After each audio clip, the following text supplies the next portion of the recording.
السلام علیکم، کیسے آپ سب؟ امید کرتی ہوں آپ سب ٹھیک ہوں گے، خیریت سے ہوں گے۔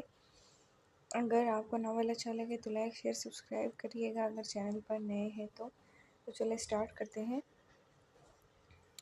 میرب کے کمرے میں گئی تو آگے میرب بھی تیار تھی۔ میرب نے بھی نازلی کی طرح ڈریسنگ کی تھی۔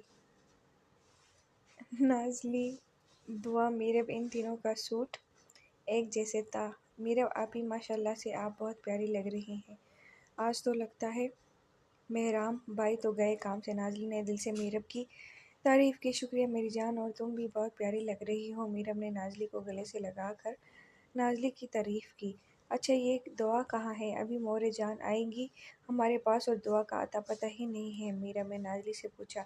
پتہ نہیں آپی، میں نے اسے تیار ہونے کے لیے اس کے کمرے کی طرف بھیجا تھا، پر ابھی تو وہ میڈم نظر ہی نہیں آ رہی ہے۔ نازلی نے میرب کو بتایا۔ چلو کوئی نہیں، دعا تیار ہونے میں وقت لیتی ہی ہے، تیار ہو رہی ہوگی۔ نہیں آپی، میں اس کے کمرے میں 2 مرتبہ گئی ہوں پر وہ وہاں نہیں ہے۔ نازلی نے پریشانی سے کہا۔ ابھی وہ لوگ دعا کے متعلق اور باتیں کرتے کہ کمرے میں آبش اور سمن بیگم داخل ہوئی۔ واہ، میری دونوں بچے کتنی پیاری لگ رہی ہیں۔ آبش نے دونوں کو اپنے گلے سے لگایا اور نم آنکھوں سے ان کی طرف تعریف کی۔ نہیں امّو جان، آپ نے نہیں رونا، میں کون سا دور جا رہی ہوں، یہی ہوں، پوری عمر آپ کی جان نہیں چھوڑنی میں نے۔ نازلی نے اپنی ماں کو گلے سے لگایا۔ پر میری بیٹی تو مجھ سے کل دور جا رہی ہے نا۔ سمن بیگم کی آنکھوں میں بھی آنسو آئے تھے، جو نہایت پیار سے میرب کو دیکھ رہی تھی۔ مورے جان ایسا تو نہ کہیں، ورنہ میں نے نہیں جانا، کہہ دیتی ہوں آپ کو میں۔ میرب نے بھی اب رونا شروع کر دیا۔ ابھی ان کا یہ ایموشنل سین اور آگے چلتا کہ کمرے میں اسفند اور حوریہ داخل ہوئی۔ آنٹی جی، آپ اپنے بیٹے کو سمجھائیں، یہ مجھے کب سے تنگ کر رہا ہے۔ کبھی ایک عورت سے میرے رشتے کے بارے میں بات کرتا ہے تو کبھی دوسری عورت سے۔ اب ساری عورتیں میرے پاس آتی ہیں اور مجھ سے میرے خاندان کے متعلق پوچھ رہے ہیں کہ وہ میرے لیے رشتہ لائے۔ حوریہ نے روح ہنستے ہوئے کہا۔ ہاں ہاں۔ حوریہ کی بات پر نازلی، میرب، سمن بیگم اور آبش نے رونا چھوڑ کر ہنسنا شروع کر دیا، جس کو دیکھ کر حوریہ کو شکل رونے والی ہو گئی تھی۔ اچھا بس میری بچی۔ آبش آگے آئی، حوریہ کو گلے لگایا اور چپ کروانے لگی۔ اور اسفند تم بھی باز آ جاؤ، ورنہ میں نے تمہیں 2-3 چپیڑیں مارنی ہیں۔ آبش نے ساتھ اسفند کو بھی ڈانٹا، جس سے حوریہ کے دل کو ٹھنڈک پہنچی۔ اب چلو بچوں، نیچے جائیں، مہمان انتظار کر رہے ہیں۔ آبش نے نازلی کو اور سمن بیگم نے میرب کے گرد اپنا حصار بنایا اور نیچے ہال کی جانب بڑھ گئی۔ پر امّو جان، وہ دعا تو تیار ہو رہی ہوں گی، نازلی نے اپنی ماں کو کہا۔ اسفند اور حوریہ، بیٹا جاؤ اور دعا کو لے کے آؤ۔ دعا کو ہم نازلی اور میرب کو ساتھ لے کر نیچے جاتے ہیں۔ اور اس طرح وہ دونوں کو لے کر ہال کی جانب گئی۔ اسفند اور حوریہ دونوں دعا کی جانب گئے، پر دروازے میں دونوں ایک ساتھ جانے پر پھنس گئے۔ اسفند کے بچے، پہلے مجھے جانے دو تم۔ حوریہ اسفند کو پیچھے دھکیل رہی تھی۔ کیوں بھائی، میں کیوں پیچھے ہوں، پہلے میں جاؤں گا۔ اسفند نے بھی آگے بڑھنے کی کوشش کی۔ اوئے بلڈوزر، تمہیں کس نے یہ نہیں بتایا کہ لیڈیز فرسٹ؟ ہاں، حوریہ نے اپنے بالوں کو پیچھے کر کے کہا، اور اس طرح کہہ کر آگے ہو کر مشکل سے اسفند کو پیچھے کیا اور خود آگے چلی گئی۔ حوریہ دعا کے کمرے کی جانب بڑھ رہی تھی کہ اس کی ٹکر کسی لڑکی سے ہو گئی۔ ہاں، لڑکی پاگل واگل ہو گئی ہو یا اندھی ہو گئی ہو کہ جو تمہیں خوبصورت لڑکی نظر نہیں آئی؟ اور لڑکی حوریہ پر چڑھ دوڑی۔ حوریہ نے اس میک اپ کی دکان کو دیکھا جو خود کو خوبصورت کہہ رہی تھی، پر لگ کہیں سے نہیں رہی تھی۔ او میک اپ کی دکان، مجھ سے دور۔ ابھی حوریہ اپنے روپ میں آتی کہ اسفند آ گئے ہو اور حوریہ کو پیچھے کیا۔ حوریہ، پہلے ہی دیر ہو رہی ہے، ہمیں دعا کو نیچے لے کر جانا ہے یار۔ اسفند نے حوریہ کو یاد دلایا کہ وہ کسی کام کے لیے جا رہے تھے۔ او میں تو بھول گئی تھی۔ اس میک اپ کی دکان کو دیکھ کر حوریہ نے اس لڑکی کو دیکھا، پر یہ کیا، وہ لڑکی تو اسفند سے نظریں ہی نہیں ہٹا رہی تھی اور یکٹک اسفند کو دیکھے جا رہی تھی۔ کبھی اپنی ڈریس ٹھیک کرتی تو کبھی اپنے بال پیچھے کرتی۔ او حوریہ کے دماغ نے تو اپنا کام شروع کر دیا۔ اب تم مجھ سے بچو۔ اسفند پلس بلڈوزر اور اپنی شکل پر شیطانی مسکراہٹ سجا کر اسفند کو مخاطب کیا۔ اسفند، تم جاؤ دعا کے کمرے میں، وہ میری سینڈل کی اسٹرپ کھل گئی ہے تو بند کر کے آتی ہوں۔ اور وہ یہ کہتے نیچے جھکی اور اسفند دعا کے کمرے کی طرف بڑھا۔ اے لڑکی سنو، تمہارا کیا نام ہے؟ حوریہ نے اس لڑکی سے نام پوچھا۔ کیوں، تمہیں اپنا نام کیوں بتاؤں؟ لڑکی تو لڑاکا عورتوں کی طرح حوریہ سے لڑنے لگ گئی۔ او میں تو تمہاری دوستی کروانا چاہتی تھی اپنے دوست سے، پر تمہیں نہیں کرنی تو ٹھیک ہے، میرا کیا جاتا ہے۔ حوریہ نے ایک ادا سے اپنے بال جھٹکے اور آگے کی طرف بڑھی۔ کیا تم میری اس لڑکے سے دوستی کروا دو گی؟ پیچھے سے لڑکی نے آواز دی۔ حوریہ موڑی۔ میں کروانا چاہتی تھی پر تم نے تو میرے سوال کے جواب دینے کے بجائے مجھ سے لڑنے لگ گئی۔ نہیں نہیں، میں توڑی نہ لڑ رہی تھی، میرا نام سکینہ ہے اور میرے باپ کا نام گل خان ہے۔ اب لڑکی نے اپنے مقصد کے لیے فر بولنا شروع کر دیا تھا۔ وہ نا، میرے دوست کا نام اسفندیار ہے، پر تم نے پیار سے اسے اسفی کہنا ہے، اوکے؟ اور تمہیں ایک مزے کی بات بتاؤں، اسفند نا تمہارے بارے میں بھی مجھ سے پوچھ رہا تھا اور کہہ رہا تھا کہ کتنی پیاری ہے، اللہ جھوٹ نہ بلائے۔ حوریہ نے بڑا سا منہ بنایا۔ ہائے اللہ سچی! سکینہ نے چادر کا ایک کونا اپنے منہ میں لے کر شرمانے لگ گئی۔ ہاں تو میں توڑی نہ تم سے جھوٹ بولوں گی، پاگل! جاؤ اور اپنے عاشق کے پاس جاؤ، میں دعا کو نیچے لے جاؤں گی۔ حوریہ یہ کہتے ہوئے دعا کے کمرے کی طرف گئی۔ سکینہ اسفند کے پیچھے گئی۔ ابھی اسفند دعا کے کمرے کا دروازہ کھولتا کہ اسے کسی لڑکی کی آواز آئی، اسفی! اسفندیار نے پیچھے دیکھا تو اسے وہی لڑکی نظر آئی جس نے تو لگتا ہے کہ تیل کی آدھی بوتل اپنے سر پر انڈیل دی تھی اور بالوں کے درمیان میں لکیر کھینچی تھی اور آنکھوں میں بھر کر کاجل لگایا تھا جو کہ آدھا آنکھوں سے باہر پڑا ہوا تھا اور فاؤنڈیشن کی جگہ کہیں آٹے میں نہائی ہوئی تھی اور لال رنگ کی لپسٹک لگائے وہ کوئی چڑیل نظر آ رہی تھی۔ پر سکینہ خود کو تو آسمان سے اتری ہوئی پری سمجھ لیا تھا۔ کیا مسئلہ ہے لڑکی، اور مجھے کس خوشی میں تم اسفند کہہ رہی ہو؟ اسفند تو جل بھن گیا تھا اس کے منہ سے خود کے لیے اسفی سن کر۔ حور دعا کے کمرے کی طرف آئی تو سامنے سکینہ کو اسفند کے پاس دیکھ کر وہی کسی پلر کے پیچھے چھپ گئی اور اسفند لوگوں کی طرف دیکھنے لگی۔ اسفی، کیا آپ میرے ساتھ دوستی کریں گے؟ کیا وہ نہ مجھے آپ بہت اچھے لگ گئے ہیں۔ سکینہ نے شرما کر اسفند سے نظریں چرائی۔ او لڑکی، دماغ خراب ہے تمہارا؟ میں رشیدہ گھر کی ملازمہ کے ساتھ دوستی کر لوں گا، پر تمہارے ساتھ توبہ ہے بھائی، میرے ساتھ دوستی کرو گے؟ اسفند نے سکینہ کی نقل اتاری۔ اتنی پیاری تو ہوں میں، میرے جیسی کوئی لڑکی آپ کو نہیں ملے گی اسفی۔ او لڑکی، جھوٹ بولنا سخت گناہ کا کام ہے۔ اسفند کا اشارہ اس کی خوبصورت والی بات پر تھا۔ اور ہاں، پلر کے پاس کھڑی حوریہ کا ہنس کر برا حال ہو گیا تھا۔ اب بچو، اسفند میرے پیچھے عورتیں لگائی تھی نا، اب اس تیل میں نہائی اس لڑکی سے بچ کر بتا۔ ابھی اسفند اس لڑکی پر غصہ کرتا کہ وہاں پر کلثوم بیگم آ گئی۔ اسفند، میں نے تمہیں اور حوریہ کو دعا کو لینے کے لیے بھیجا تھا اور تم اس لڑکی سے گپیں لڑا رہے ہو۔ حوریہ کا نام سن کر اسفند کو حوریہ پر شک ہونے لگا تھا۔ کہیں اس لڑکی کو میرے پیچھے حوریہ نے تو نہیں بھیجا کہیں؟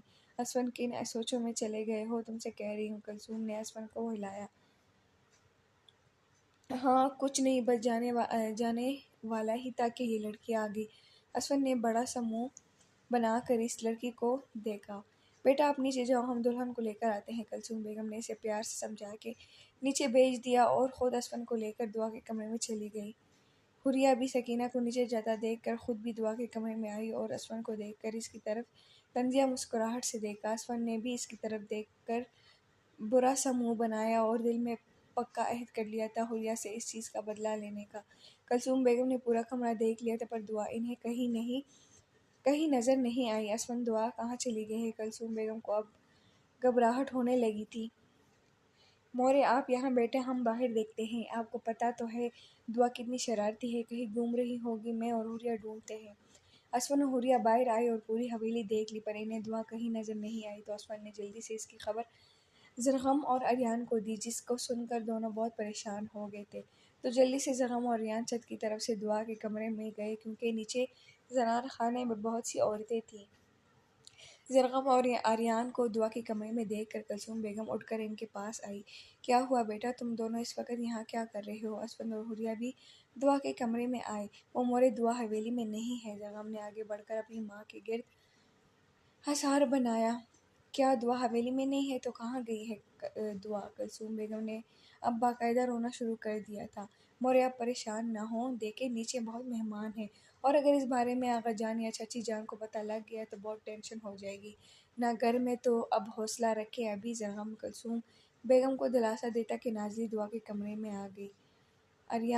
اریان لالا، آپ لوگ یہاں کیا کر رہے ہیں اور ممانی جان کیوں رو رہی ہے؟ نازلی نے پریشانی سے پوچھا۔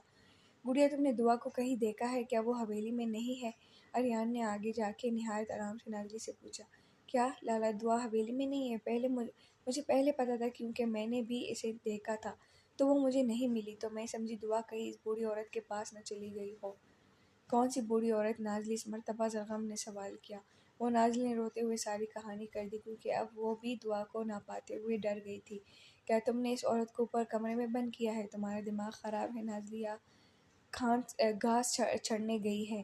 زرغم کو اب نازلی پر غصہ آنے لگا تھا۔ وہ نہیں، میں نہیں کرنا چاہتی تھی، وہ دعا نے کہا تھا۔ نازلی اب رونے لگ گئی۔ کوئی بات نہیں بیٹا، آئندہ خیال رکھنا، ٹھیک ہے؟ کلثوم بیگم نے نازلی کو خود کے ساتھ لگا کے چپ کروایا اور سب اوپر چھت پر چڑھ گئے۔ زرغم آگے بڑھا اور اس نے چھت کا دروازہ کھولا تو کوئی لڑکی اس کے ساتھ آ کے لگی۔ لالا نور میرا بچہ، آپ یہاں؟ لالا مجھے یہاں کسی نے بند کر دیا تھا، اور یہ عورت کب سے یہاں سو رہی ہے؟ اندھیرے کی وجہ سے دعا نے اس عورت کی شکل نہیں دیکھی۔ ان سب کی شور کی وجہ سے وہ عورت اٹھ گئی تھی اور ان سے ملنے لگی تھی۔ آپ سب یہاں کیا کر رہے ہو بیٹا؟ اس بوڑھی عورت نے عریان لوگوں کو دیکھ کر کہا۔ عورت کی آواز سن کر دعا نے اس بوڑھی عورت کو دیکھا۔ ہائے اللہ، یہ میری دشمن میرے ساتھ تھی، شکر ہے سو رہی تھی، ورنہ تو پھر سے باتیں سناتی۔ دعا نے شکر کا کلمہ ادا کیا۔ ویٹ، نازلی کی بچی، تم نے مجھے اس کمرے میں بند کیا تھا نا؟ ایک دم دعا نازلی کے پیچھے لپکی۔ ابھی دعا نازلی کو مزہ چکھاتی کہ نازلی ایک دم کلثوم بیگم کے پیچھے آئی۔ بس کرو اب تم دونوں، اور اپنا حلیہ درست کر کے نیچے جاؤ، سب تم لوگوں کا پوچھ رہے ہوں گے۔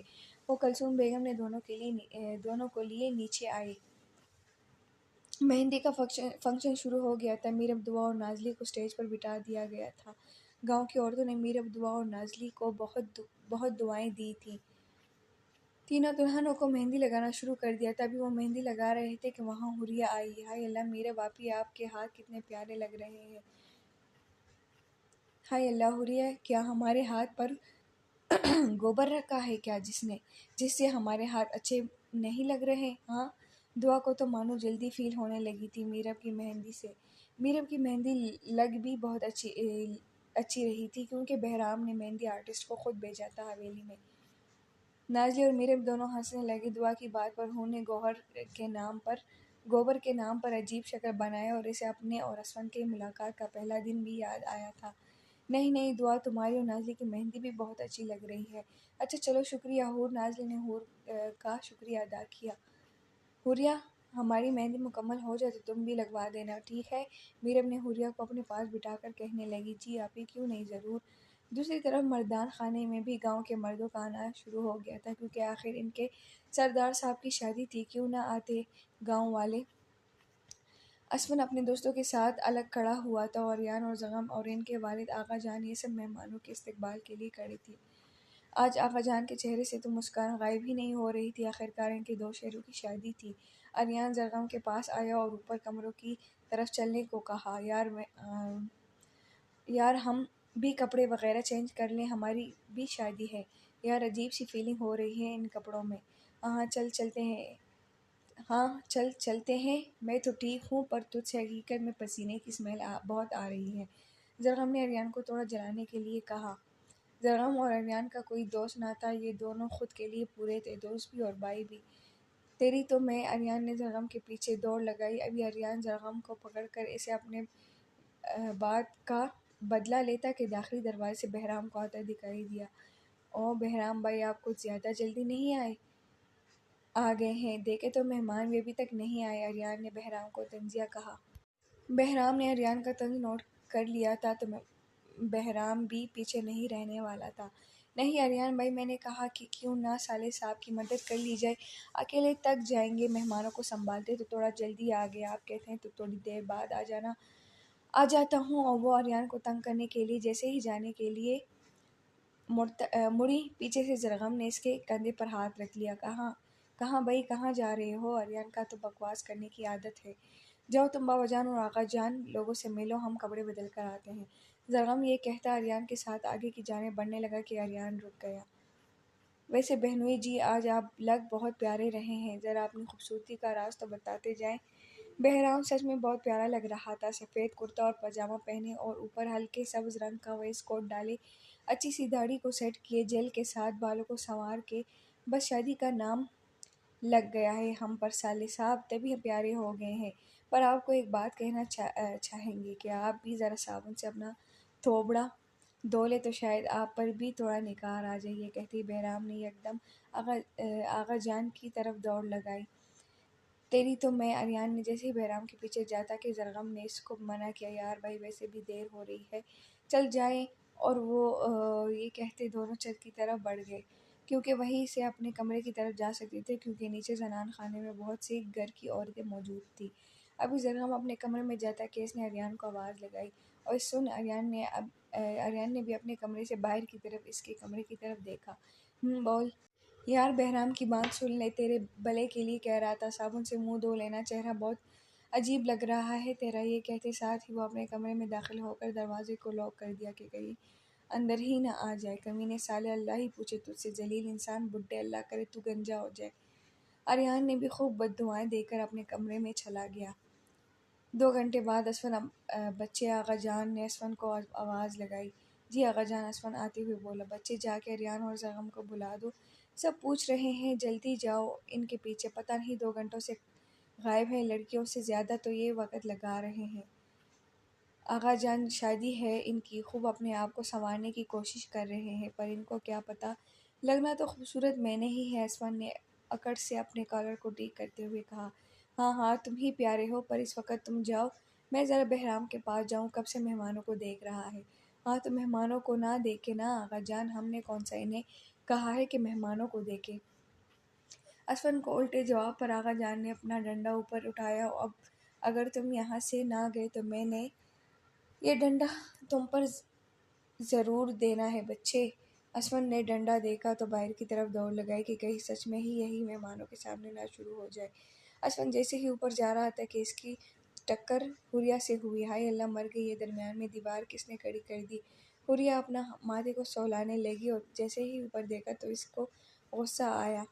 بلڈوزر کہیں کہ یہ جو آنکھیں خدا نے دی ہیں تو اس کو صحیح طریقے سے استعمال کرو نا، اگر استعمال کرنی نہیں آتی تو اس کی ڈونیٹ کروا دو، کسی کا بھلا ہو جانا ہے۔ اسفن تو حوریہ کی بات سن کر کہہ رہا تھا، وہ تو یک ٹک حور ہی کو دیکھ رہا تھا جو آج قیامت ڈھا رہی تھی۔ یلو اور گرین کلر کے کنٹراسٹ سے بنا نفیس سا سوٹ، جس کی شرٹ کافی لمبی تھی اور نیچے کھلے پانچوں کا ٹراؤزر پہنا تھا، سر پر نیٹ کا دوپٹہ سیٹ کیے، بالوں کو کھلا چھوڑا ہوا تھا، اور کانوں میں چھوٹے سے جھمکے اور ماتھے پر چھوٹی سی بندیاں سجائے، ہونٹوں پر لپ گلوز لگائے، آنکھوں میں کاجل لگائے حوریہ بہت پیاری لگ رہی تھی۔ اور بلڈوزر، میں تم سے بات کر رہی ہوں۔ اسفن اس کو یک ٹک دیکھنا اچھا نہ لگا۔ ہاں کیوں، کیا بول رہی تھی آپ، اور آپ ہیں کون؟ اسفن نے انجان بنتے کہا۔ ایک تو میرا سر توڑ دیا، اوپر سے کہتے ہو کہ میں کون ہوں۔ حوریہ کو اب غصہ آنے لگا۔ اوہ، یہ آواز تو اس بھنڈی کی آواز لگ رہی ہے، کیا تم حوریہ ہو لڑکی؟ اسفن کے بچے، میں ہوں، حوریہ ہوں۔ اوہ چوڑے، یہ تم آج کسے اتنی پیاری لگنے لگی؟ توبہ ہے بھائی، کتنا توپا ہے کہ چہرے کا بھی پتہ نہیں لگ رہا کہ تم کون ہو۔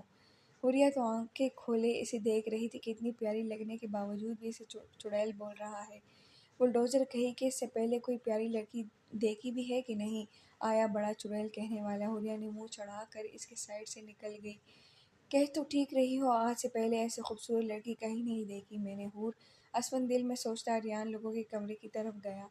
مورے جان، ہم بہت تک گئے ہیں، ہمیں اپنے کمروں میں بھجوائیں، میری کمر ٹوٹ رہی ہے۔ نازلی نے اپنی امی کو مخاطب کیا۔ ہاں میرا بچہ، بس بھیجتی ہوں۔ حوریہ، بچے آپ ان لڑکیوں کے ساتھ میرے لوگوں کو ان کے کمرے تک پہنچا کے آ جاؤ بیٹا، وہ لوگ تھک گئی ہیں۔ جی آنٹی، میں لے کر جاتی ہوں۔ حوریہ نے لڑکیوں کے ساتھ تینوں کو ان کے کمرے میں پہنچایا۔ اگلا دن آخر وہ دن آ ہی گیا جس کا سب کو انتظار تھا۔ آج بارات کا دن تھا اور میرا و نازلی کا نکاح تھا۔ گھر میں بہت زیادہ ہلہ گلا تھا، کوئی کپڑے استری کر رہا تھا تو کوئی اپنی چپل تلاش کر رہا تھا، تو کسی کی میچنگ جویلری نہیں مل رہی تھی۔ تینوں دلہنیں بیوٹی پارلر گئی ہوئی تھی اور ان کے ساتھ حوریہ بھی گئی تھی۔ اسفن بیٹا، تم نے بیوٹی پارلر سے بچوں کو لانا ہوگا، ٹھیک ہے؟ آدھے گھنٹے تک چلے جانا چاروں کے پیچھے۔ سمن بیگم نے اسفن کو دلہنوں کی ذمہ داری دے دی تھی۔ جی اماں، میں لے آؤں گا، آپ پریشان نہ ہوں۔ ہاں وہ اسفن، جا کے زرغم لوگوں کو بھی کہو کہ وہ لوگ بھی جلدی سے تیار ہو جائیں، مہمان انتظار کر رہے ہوں گے۔ ہائے اللہ اماں، آپ یہاں صوفے پر بیٹھے اور اتنی پریشان نہ ہو، سب ہو جائے گا۔ پریشانی تو آپ کو میری کرنی ہے بھائی، کیوں تمہارے لیے میں کیوں پریشان ہوں گی؟ سمن بیگم نے اسفن سے پوچھا۔ کیا مطلب آپ لوگوں نے میری شادی نہیں کروانی کیا؟ آسمان نے آنکھیں بڑی کر کے اپنی ماں کو دیکھا۔ اب وقت ہے تمہاری شادی کو بیٹا، پہلے اس جھنجھٹ سے تو نپٹے۔ نہیں جی، میری بھی اگلے سال شادی کروائی جائے، میری عمر بھی نکلی جا رہی ہے۔ بیٹا جی، پہلے آپ زمین سے صحیح تو اگ لیں، پھر شادی بھی کروا دیں گے ہم آپ کی۔ یہاں تو میری کسی کو پرواہ نہیں ہے، آ جائے دے میری بیوی کو، پھر مجھے کسی کی ضرورت نہیں ہے۔ اور اسفن یہ کہتا ہوا باہر چلا گیا۔ پیچھے سے سمن بیگم بھی ہنسنے لگی۔ بیوٹیشن نے تینوں دلہنوں کو تیار کر دیا تھا۔ میرم نے بلڈ ریڈ رنگ کا لہنگا زیب تن کیا تھا، ساتھ میں بھاری دوپٹہ پہنے، پاؤں میں ریڈ ہی کلر کی ہیل پہنے، بھاری جولری پہنے اور پیارا سا میک اپ کیے بہت خوبصورت لگ رہی تھی۔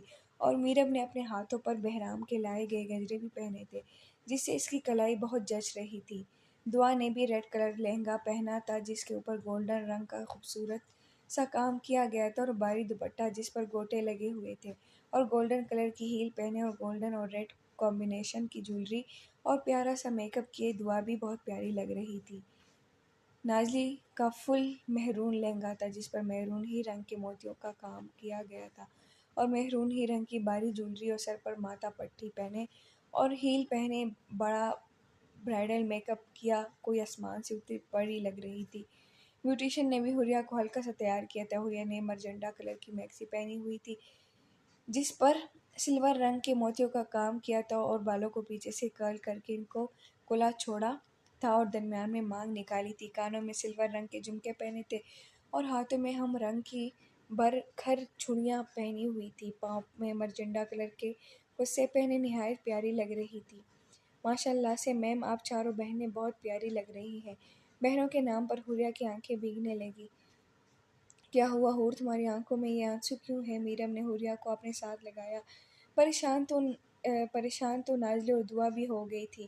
نہیں کچھ نہیں، آپ ہی بس سوچ رہی تھی کہ میں سچ میں بہت خوش قسمت ہوں کہ آپ تینوں میری بہنوں کی طرح ہیں۔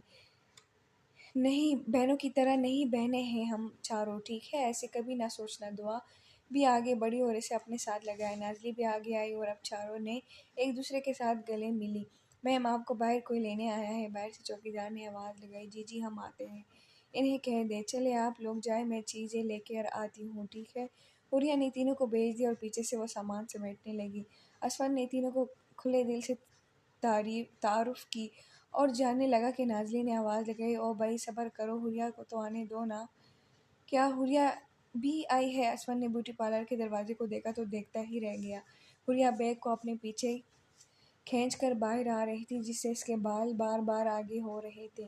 اسفند کے بچے، وہاں کیا دیکھ رہے ہو؟ جا کے اس بیچاری سے سامان لو، اتنا بڑا بیگ ہے، وہ کیسے اٹھائے گی؟ ہاں جا ہی رہا تھا میں، تم لوگوں کا بولنا تو ویسے بھی ضروری ہے۔ اسفند نے گاڑی کا دروازہ کھولا اور حریہ کے پاس گیا۔ دو چڑیل بیگ تو تم سے بڑا ہے، کہیں گر ہی نہ جاؤ تم۔ اسفند یہ کہتے حریہ سے بیگ پکڑا۔ ہاں تو تم بلڈوزر ہی اس بیگ کو اٹھا سکتے ہو، صنف نازک لڑکیاں کیوں اٹھائیں بھائی؟ حریہ نے بالوں کو پیچھے کر کے گاڑی کی جانب بڑھ گئی۔ اسفند بھی گاڑی میں آیا اور حویلی روانہ ہو گئے۔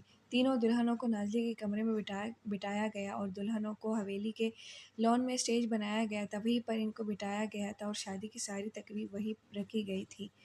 اچانک نکاح کا شور اٹھا تو نازلی اور میرب کو گھونگھٹ کروایا گیا۔ اسفند، آغا جان اور درخزئی دلدار خان مولوی کے ساتھ اندر داخل ہوئے اور میرب کے پاس کرسی پر مولوی کو بٹھایا گیا اور نکاح شروع کیا گیا۔ میرب ولد دلدار خان کے آپ تمام گواہان کی موجودگی میں بہرام خان ولد حاکم خان کو سکہ راج الوقت 10 لاکھ کے مہر بعوض اپنے نکاح میں قبول کرتی ہیں۔ نکاح خواہ شفقت سے میرب کی رضامندی لے رہے تھے۔ قبول ہے۔ میرب کا جسم ہولے ہولے لرز رہا تھا، جس پر میرب کے والد دلدار خان نے اس کے سر پر ہاتھ رکھا اور اس کو حوصلہ دیا، اور نکاح خواہ نے اس طرح 3 مرتبہ پوچھ کر میرب کی مرضی جانی اور سائن کروانے کے لیے اس کے سامنے نکاح پیپر کو رکھا۔ نکاح پیپر پر سائن کرتے وقت میرب کی آنکھ میں آنسو آئے اور سائن کرنے کے بعد وہ میرب دلدار خان سے میرب بہرام خان بن گئی۔ اب مولوی کو نازلی کے پاس کرسی پر بٹھایا گیا اور نازلی کا نکاح شروع کیا۔ نازلی ولد درخزئی، کیا آپ تمام گواہان کی موجودگی میں زرغم ولد دلاور خان کو سکہ راج الوقت 20 لاکھ روپے مہر بعوض اپنے نکاح میں قبول کرتی ہیں؟ نکاح خواہ نے اب نازلی کی رائے مانگی۔ نازلی نے زرغم کا سوچا تو اسے بہت ڈر لگنے لگا تھا۔ بیٹا مولوی صاحب کو اپنی رائے بتاؤ۔ بچہ درخوازئی آگے آیا اور اس نے نازلی کو اپنے ساتھ لگایا۔ قبول ہے، نازلی نے اپنی رائے دی مولوی کو، اور اس طرح نازلی نے بھی سائن کر کے نازلی درخوازئی سے نازلی زرغم بن گئی۔ درخوازئی خان اور دلدار خان آگے آئے اور اپنی بیٹیوں کو اپنے ساتھ لگائے، اور اسی طرح دعا کو بھی ان کے ساتھ گلے لگایا اور بہت سی دعائیں دی اور کمرے سے باہر چلے گئے۔ مولوی صاحب کو اب لڑکوں کے پاس لایا گیا اور اب بہرام کا نکاح شروع کرنے کا کہا۔ بہرام ولد حاکم خان، کیا آپ تمام گواہان کی موجودگی میں میر اب ولد دلدار خان کو سکہ راج الوقت 10 لاکھ کے مہر بعوض اپنے نکاح میں قبول کرتے ہیں؟ جی قبول ہے، قبول ہے، قبول ہے۔ اور اس طرح بہرام نے نکاح کے پیپر پر سائن کیا۔ اب زرغم کا نکاح شروع کیا گیا۔ زرغم ولد دلاور خان، کیا آپ تمام گواہان کی موجودگی میں نازلی ولد درخوازئی خان کو سکہ راج الوقت 20 لاکھ کے مہر بعوض اپنے نکاح میں قبول کرتی ہیں؟ مولوی صاحب نے اب زرغم کی رائے جانی۔ قبول ہے، قبول ہے، قبول ہے۔ زرغم نے بھی پیپر پر سائن کیا اور نکاح مکمل ہو گیا۔ نکاح کرنے کے بعد شور اٹھا اور سب ایک دوسرے کو گلے لگانے لگے۔ آغا جان آگے بڑھے اور انہوں نے پہلے بہرام کو گلے لگا کر مبارکباد دی اور پھر اس کے بعد زرغم کو گلے لگایا۔ مبارک ہو میرے شیر، خیر مبارک آغا جان۔ زرغم نے بھی آغا جان کے ساتھ گلے لگائے۔ بھائی شادی میری بھی ہے، نکاح کیا پہلے ہو گیا؟ میرا یہاں تو مجھے کوئی منہ ہی نہیں لگا رہا۔ آغا جان کا بہرام اور زرغم کے ساتھ گلے لگانے پر اریان جل بن گیا تھا، کیونکہ آغا جان نے ابھی تک اریان کو گلے نہیں لگایا تھا۔ او میرے بچے، تمہیں کیسے بھول سکتا ہوں، تمہیں تو ہم اپنی حویلی کی پٹاخہ لڑکی دی ہے۔ ہاں یہ تو ہے۔ اریان آگے آیا اور اس نے آغا جان کو گلے لگایا۔ اب دلہنوں کو باہر اسٹیج پر بٹھایا گیا۔ زرغم نے شہر سے فیمیل فوٹوگرافر کو بلایا تھا۔ دلہنوں کو اسٹیج پر بیٹھنے سے فوٹوگرافر بھی الرٹ ہوئے اور تصاویر بنانا شروع کی۔ نازلی کو جب زرغم کے پاس بٹھایا گیا تو وہ تو فل کانپنے لگی تھی اور بار بار اس دور بیٹھنے کی کوشش کرنے لگی، اس سے دور بیٹھنے کی کوشش کرنے لگی۔ کیا مسئلہ ہے نازلی، آرام سے نہیں بیٹھ سکتی تم؟ زرغم نے نازلی کو ٹوکا۔ وہ زرغم لالا، آپ میرے چادر پر بیٹھ گئے ہیں۔ نازلی نے اپنی چادر کھینچی۔ کیا کہا تم نے مجھے؟ زرغم کو نازلی کی بے وقوفی پر نہایت غصہ آنے لگا۔ یہ کہ میری چادر سے اٹھ جائے، میرے بال کھینچے جا رہے ہیں۔ لڑکی، تمہارا دماغ گھاس چڑھنے چلا گیا ہے کیا؟ نہیں تو میرا دماغ تو میرے سر میں ہے۔ نازلی نے آنکھیں پٹپٹا کے بات کی جیسے کہ زرغم کو بہت بڑی انفارمیشن دے رہی ہو۔ اوف، یہ تمہیں میں نے منع کیا تھا کہ تم مجھے لالا نہیں کہو گی۔ اوہ سوری لالا، نہیں سوری خان، میں بھول گئی تھی۔ نکاح بھولنے کی چیز ہوتی ہے کیا؟ زرغم نے اس کو غصے سے دیکھا۔ نہیں تو سوری، آئندہ نہیں کہوں گی۔ رخصتی کا شور اٹھا تو میرب اپنی ماں سے گلے لگ کر بہت رونے لگی، کیونکہ میرب کو اب اس حویلی سے دور جانا تھا۔ میرا بچہ مت رو، اللہ تمہارے نصیب اچھے کرے۔ آغا جان آگے بڑھے اور میرب کے سر پر ہاتھ رکھا، اور اس طرح میرب اپنے گھر والوں کے ساتھ مل کر بہت سی دعاؤں میں بہرام کے ساتھ رخصت ہو گئی۔ نازلی کو بھی زرغم کے کمرے میں لے کر جایا گیا اور دعا کو اریان کے کمرے میں لے کر جایا گیا۔ اگلا دن دعا اور نازلی نیچے لاؤنج میں بیٹھے تھے کہ وہاں اسفند اور حلیہ آ گئے۔ یہ تم دونوں کہاں سے آ رہے ہو؟ دعا نے حلیہ سے کہا۔ میں تو اپنے کمرے سے آ رہا ہوں، پر اس کا پتہ نہیں کہاں سے آ رہی ہے۔ اسفند نے اپنی جمائی روک کر جواب دیا۔ نازلی، تم اتنا کیوں پریشان ہو؟ حلیہ نے نازلی کا لٹکا چہرہ دیکھ کر کہا۔ کچھ نہیں حور، بس میرب آپی کے لیے تھوڑی پریشان ہوں۔ کیوں، آپی کو کیا ہوا ہے؟ دعا نے پوچھا۔ ہوا تو کچھ نہیں، پر وہ کل اٹلی جا رہی ہیں، اور پھر ہم کب ملیں گے آپس میں؟ مجھے تو ان کی بہت یاد آئے گی، نازلی نے حوی سے کہا۔ ہاں یہ تو ہے یار، سچ میں آپی بہت دور جا رہی ہے ہم سے۔ اب وہاں سب نے ہی منہ لٹکا دیا تھا۔ اسفند نے سب کا مرجھایا چہرہ دیکھا تو اس نے میرب کے گھر جانے کا سوچا۔ اوئے کیوں نہ ہم میرب آپی کے گھر جائیں اور انہیں سرپرائز دیں، کیا کہتے ہو؟ واہ کدو، کیا سوچا ہے تم نے؟ اب ہم میرب آپی کے گھر چلتے ہیں۔ چلے جائیں گے تو پیچھے سے ہم تمہیں اپنی جگہ دلہن بنا کر بٹھا دیں گے، کیا کہتے ہو؟ دعا نے اسفند پر طنز کیا۔ اور جو ابھی ہم نے اپنی اپائنٹمنٹ لی ہے سیلون میں، اس سے تم تیار ہو جاؤ۔ نازلی نے بھی اپنی ٹانگ اڑائی۔ ذرا سوچو اسفند، وہ بھی دلہن؟ ہاں، او اللہ جی، کسی جوکر سے تو اس نے کم نہیں لگنا۔ حلیہ کہاں پیچھے رہنے والی تھی اسفند کے معاملے میں۔ او کچرا رانی، تم تو چپ ہی ہو جاؤ، تم سے کسی نے بات نہیں کی، ہم آپس میں لگے ہوئے ہیں۔ اور دوسری بات، میں اپنی بہنوں سے بات کر رہا ہوں، تم زیادہ کباب میں ہڈی نہ بنو۔ حلیہ کی آنکھ سے اسفند نے زج ہو کر کہا۔ تو کیا میں تمہاری بہن نہیں ہوں؟ حوریہ نے اسفن کی طرف دیکھ کر کہا۔ اللہ نہ کرے تم میری بہن ہو۔ اسفن نے اس کا بہن کہنے پر برا سا منہ بنایا تھا۔ ٹھیک ہے نا، بناؤ بہن، اور سوری، مجھے تم بہن بھائی کے درمیان بات نہیں کرنی چاہیے تھی۔ ایسے کہتے ہوئے حوریہ کی آنکھوں میں آنسو آئے اور وہ وہاں سے اٹھ کر چلی گئی۔ حوریہ بات سنو، اسفن کا کہنے کا یہ مطلب نہیں تھا۔ دعا اٹھ کر حوریہ کے پیچھے آئی، پر حوریہ بھاگ کر اپنے کمرے میں چلی گئی۔ بلڈوزر کہی کہ بدتمیز، وہ ہماری بہن ہے، تم نے استعفیٰ کر دیا، کتنی اچھی ہے وہ۔ دعا نے اسفن کے کندھے پر ہلکی سی تپڑ رسید کر کے کہا۔ ہاں تو ٹھیک ہی کہا ہے میں نے، حوریہ میری بہن نہیں ہو سکتی ہے، اس کے سوا سب کچھ ہو سکتی ہے۔ اسفن نے حوریہ کے کمرے کی جانب دیکھ کر کہا۔ کیا مطلب سب کچھ ہو سکتی ہے؟ نازلی بھی اٹھ کر اسفن کے پاس آئی۔ ہو سکتی ہے، میرا مطلب ہے کہ کون سا نیا رشتہ آ گیا ہے، یا تم نے خود سے ہی کوئی، کیا مطلب اب رشتہ نکال دیا ہے؟ حوریہ کو تنگ کرنے مجھ سے بہت ہی خاص رشتہ آتا ہے یار، اب تم خود سوچو کہ کون سا رشتہ آتا ہے۔ میں تو گیا میر باپی کے پاس، اور اسفن یہ کہتے ہوئے داخلی دروازے کی طرف بڑھ گیا۔ اے اسفن سنو، یہ کون سا رشتہ ہے، ہمیں تو بتاؤ صحیح۔ نازلی نے اسفن کو پیچھے سے آواز لگائی۔ خود سوچو، میں کیوں بتاؤں؟ اسفن نے بھی دروازے کے اندر ہو کر اونچی آواز میں کہا اور باہر نکل گیا۔ ہائے اللہ جی، یہ اب لوگوں نے کون سا نیا رشتہ نکال دیا؟ دعا نے سوچتے ہوئے نازلی کو کہا۔ زنگوٹا جن، نازلی نے چیخ کر کہا۔ ہائے اللہ نازلی کی بچی، کیا کان پھاڑو گی میری؟ اور یہ کون سا تمہارا راز تمہارا زکوٹا جن اسکرپٹ ہو سکتا ہے؟ کچھ تو عقل سے کام لو اور کچھ سوچو۔ اب نظارہ یہ تھا کہ ایک سنگل صوفے پر دعا اڑی ترچھی لیٹی سوچ رہی تھی، اور نازلی نیچے قالین پر لیٹی ہو کر سوچ رہی تھی۔ یہ آریان اور زغم حال میں داخل ہوئے اور نازلی اور دعا کو ایسے سوتے ہوئے حیران ہوئے۔ کیا کمروں کو آگ لگ گئی تھی جو تم لوگ یہاں سوئے ہو؟ زغم نے غصے سے ان کو مخاطب کیا۔ زغم کی آواز سن کر دعا دھڑم سے صوفے سے نیچے گری۔ ہائے اللہ میری کمر! اور نازلی جیسے ہی قالین سے اٹھ رہی تھی، اس کا سر پاس میں پڑے میز کے کونے سے جا لگا۔ ہائے اللہ میرا دماغ ضائع ہو گیا۔ ہائے، یہ بندہ ذرا آہستہ آواز میں بھی بول سکتا ہے۔ او گڑیا، زیادہ تو نہیں لگی؟ آریان نازلی کے پاس آیا اور اس کا سر دیکھنے لگا۔ میری کمر بھی لگی تھی، پر میرا تو ایک مرتبہ بھی نہیں پوچھا۔ بلڈوزر نہ ہو تو، دعا نے خود سے بڑبڑاتے کہا، پر آواز اتنی بھی سلو نہ تھی کہ آریان نہ سنتا۔ دعا کی بات پر آریان کو ہنسی آئی، پر خود پر ضبط کیا۔